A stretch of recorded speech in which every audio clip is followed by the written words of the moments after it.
Full भरिसां full industry ते आबादगारनि जे शिकायतनि बाद इंजीनियर इरिगेशन रोडी डिवीज़न मोरो तारिक केहर SDO हालार राजपर रेंजर्स ऐं पुलिस जी नफ़री साणु करे ऑपरेशन कयो।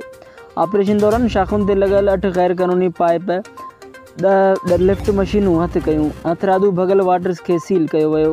उन मौक़े ते संदसि सां गॾु सब इंजीनियर मोहसिन लगारी, सब इंजीनियर मुज़फ़र शेख, दारोगो शाहनवाज़ साबकी, दारोगो मोहम्मद सलीम अल्लाह ऐं ॿियो इरिगेशन स्टाफ गॾु हो।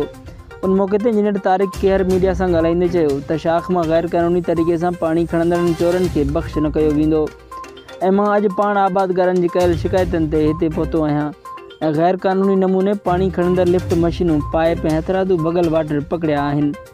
तमामु जल्द पाणी चोरनि खे बि पकड़ियो वेंदो। उन ख़िलाफ़ पाणी चोरी जा केस दाख़िल कया वेंदा।